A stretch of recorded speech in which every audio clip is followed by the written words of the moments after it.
Pinano mo raw? Pinaparada mo raw dito? Sabi niya? Oo. Hindi nandiyan lang siya eh. Ha? Dito ka. Inano pa. Bawal mo. Nakita mo ba yung daanan Oo, niya? dapat sinabi ako ng guard na bawal mag-guard. Kita yung driver. Dito yan. Oh, diba? Ano man yan? Inilasan ako ng guard na mag-park dito. Sino nagpa-park? Sino? Si sir. Oo. Hindi ngayon, na may... So, ikaw pala nagpa-park eh. Bawal yan po. Saan na tao yan oh. Kaya nga Nakadouble nandiyan yan. lang siya. Alam ko naman, pag nandiyan dyan siya, hindi naman Parada sir.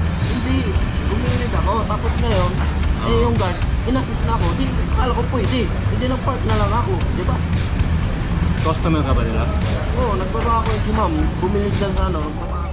Na kung saan pwede tayo magparada. Ngayon po, 2023 na, sumunod po tayo sa batas trapiko. Huwag po tayo maging pasaway. Yun lang po, salamat.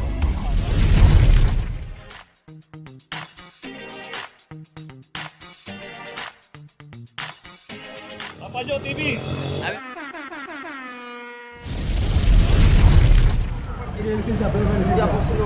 Hinanap pinapark ng guard. Yan lang mo. Oo, nakasalit. Tinawag ako ng guard dito na pinapark eh. Bawal na kasi rito eh. Yeah, problem! Hindi lang pero maayos mo lisensya mo, ayaw may bigay. Diba? Hindi lang yan, titignan lang yan. Pagkatapos yan, babalik ko sa'yo. Hindi kasi tinawag ako ng guard sir eh. Tinawag ka lang ka sa loob ka, kanina ka pa rin dyan. Diba? Ano kami Kaya nga hindi ako umalis. kami doon. Ba't may kaklam eh? Pero May driver eh. lisensya. Pero may lisensya. So kasi pagkakaparada nito.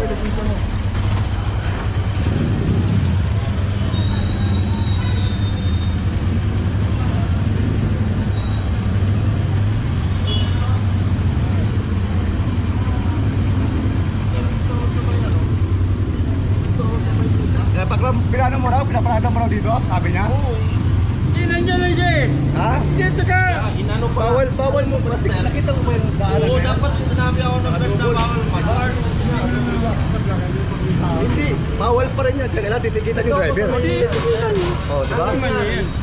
Inilasan ako ng guard na mag-park dito. Sino nagpa-park? Sino? Si sir. Oo. Hindi ngayon, na may... So, ikaw pala nagpa-park eh. Bawal yan po. Saan na tao yan oh. Kaya nga Nakadouble nandiyan yan. lang siya. Alam ko naman, pag nandiyan dyan siya, hindi naman Lisensya, boss. Lisensya lang. Oo, ibigay mo sa akin. Inaantok ko customer ko yun. Ano eh. Mga abuso. Nahamak mo lang yung customer nyo. Mga abuso yan eh. Aming bawal dito, lagi nang umuli.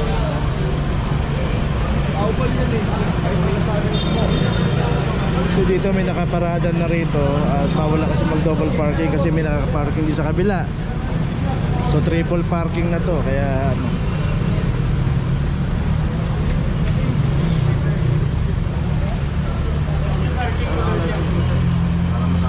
Diyan siya pupunta eh. Alam mo pa, Guard ka na bawal ako So dapat dito inayos sila. Inusog pa ng konti yung isang Fortuner dito para naigilid dito. Eh, ang dami rin nakaparada ng tricycle, may mga motor pa. Hindi nga naman makakaparada to kaso kalagpit radahan nito, bawal. Ito natin wala nang madadaanan. O dito titikitan na lang pero yun nga, hindi pa binibigay lisensya.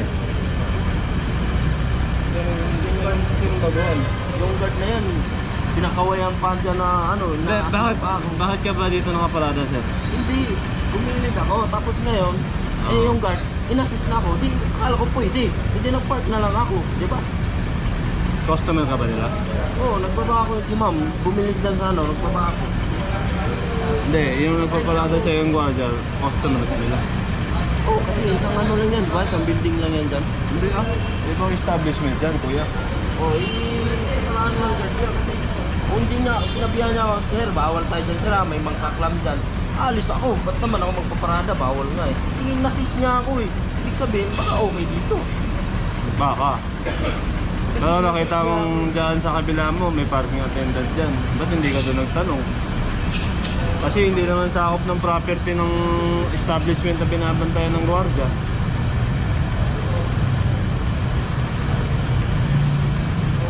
Sir, pasuyin na lang ng license mo sir para matapos tayo. O kaya itutuloy namin yung clamp. Hindi na-address. Kanino? Ay, hindi naman namin problema yun sir. Sana sa bawal ka. Papasulatan ko na yan sir ha. Doon mo na lang sa opisina puntahan. Ayaw mong bigay lisensya. Ayaw. Sulatan mo na lang. Okay, so kakalamta lang at ibigay yung driver license. Sulatan mo bro. So tingnan po natin yung position ng pagkakaparada niya. So dito napaka-sikip na ng ongping. Dito may nakaparada na rin dito, pay parking. Tapos ito yung pinaradahan niya. At merong nakaparada na rin isang Fortuner doon. So wala na talaga masyado ng masikip. Pati yung konting daanan ng tao sinakop na rito. Ano, Lexus, no? Oh, Lexus Pops. So yun nga, no, isang Lexus para hindi kayang magbayad ng parking. Tricycle! Dapat sinabi niya din doon sa kanyang amo na matatagalan tayo, mga ilang minuto, ibayad na lang ng parking.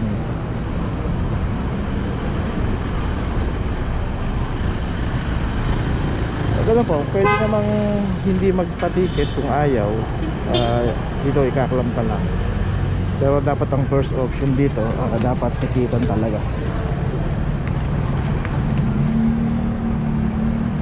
So yun, may notice na. Nilalabas niya yung lisensya, pero kung kailang natikitan nagawa na ng notice. Okay, tuloy na po tayo. Location natin, Don Quixote, corner España Boulevard. Dito yung sticker policy ng barangay. Dito nga every time na nagka-clamp dito nga clamping team, check muna yung mga sasakyan dito kung merong sticker. Dito yung barangay merong ginawang resolution at yan ay pinaaprubahan sa Manila City Hall at binigyan ng kopya ang clamping team. At itong mga naklamp dito, yan, walang mga sticker to. At yung mga hindi naklamp naman dito, simula doon, ito naman yung may mga sticker. So dito, para magka-sticker tayo, pumunta po tayo sa barangay, makipag-ugnayan tayo paano makakakuha ng sticker. At itong Don Quixote, secondary road, kaya nakita niyo naman na wala pong parking attendant dito. Doon po sa kabila, pagtawid po ng Florentino Street. Itong Wigo meron ng clamp 2327 at meron na rin notice. At itong Ford Everest 2315.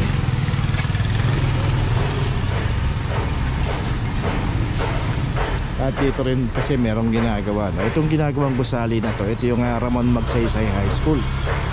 Makikita natin na mataas tong eskwelahan na to. Ito yung pinagawa ng dating mayor na si Isko Moreno. So dati makikita natin mababa lang tong eskwelahan na to. So pinaayos to. Ayan, kita natin na continuous pa rin yung construction dito. Pero dapat ito pagka halos mataas na yung ginagawa rito, dapat bawal ng pumarada rito. Dito nga may makikita nga tayong signage dito, danger zone, no parking anytime. Dapat yung barangay dito mismo aksyonan na to kasi pwedeng yan maka-aksidente na yan pagka tumaas na yung gusali na to. So dito dalawa yung naklamp dito, Wigo at saka Everest. So nakita naman natin nasa dalawang palapag pala sila. So pataas yan ang pagkakaalam natin yan, 10 palapag yan. Okay, tuloy na po tayo. Location natin Remeo corner Piggy Bara. Dito parking complaint yung mga hindi nagbabayad ng parking ticket dito o hindi nagbabayad ng parking. So makikita natin bawat mga nakaparada rito may mga ticket.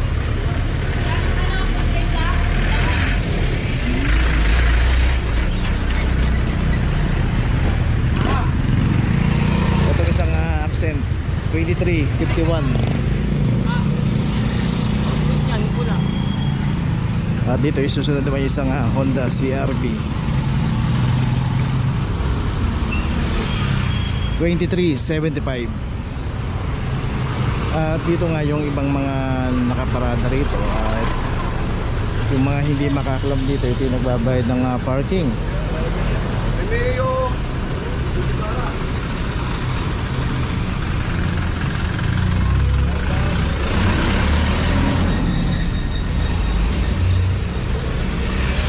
So dito rin makikita natin meron pang ginagawa rito ng Maynilan. At saka dito rin yung isang Ford Everest. Kanina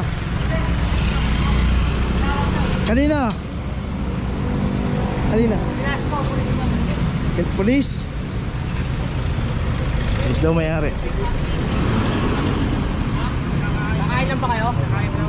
Dito yung isang nagkakabit ng internet, pero namang driver. Ikaw driver, kuya? Kumakain na si kuya. May ticket ka rito, kuya? Dapat. Kain na kami. Kain? Oo. Ano, paikot tayo. Tagay mo na. So, parang bagong gising.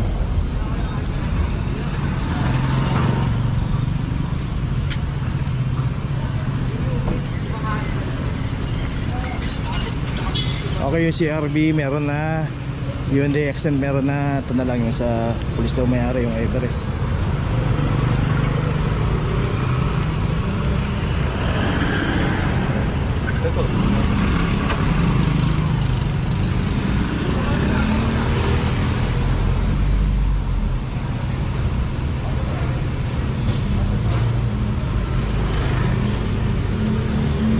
So, si Kuya todo effort talaga na tawagan yung may-ari nito.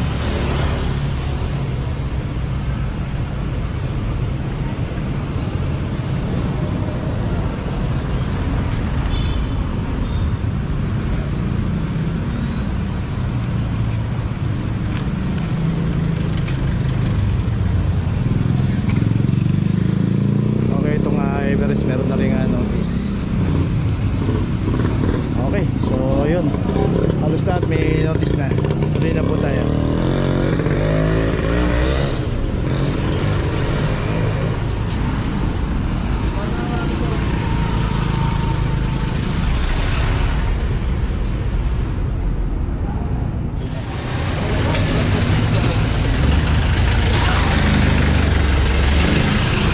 So ang bilis ni Kuya tumakbo, pero yun nga, inaabot na yung jeep niya rito.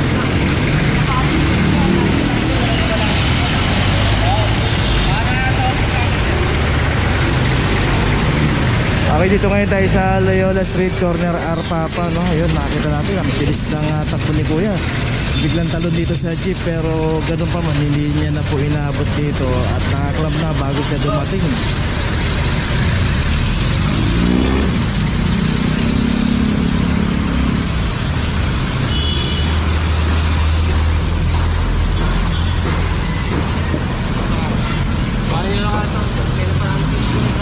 Makain mo si. Ano? Bawal tayo. Okay na yun. Sige na eh. Ang mo eh. Okay ka ba? Oo naman. Pagkitahan niya pare. Dapat maparada kayo sa tamang parada. Ano kami pare? Kaya nga, dapat dito. Oo. Ganito. Oo naman ka pare. Ayan.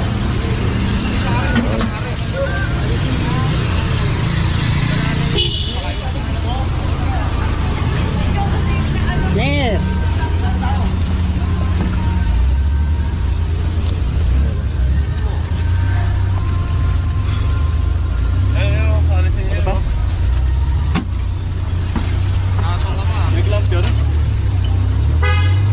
So ayun, si Kuya kumakain, pero yun nga kasi inaabot yung jeep niya ron. Saka nakita naman tayo may signage yan. No parking clamping zone. Okay, nandito na ngayon tayo sa opisina ng clamping, sa impounding dito sa Central. Dito na po nagtatapos ang ating vlog. Maraming salamat po sa mga subscriber, sa mga viewers, sa mga napadaan po sa ating channel. Maraming salamat po sa mga suporta nyo. Sa mga hindi pa po nakakapag-subscribe, subscribe na po tayo mga kabayan. Maraming salamat po. Mabuhay!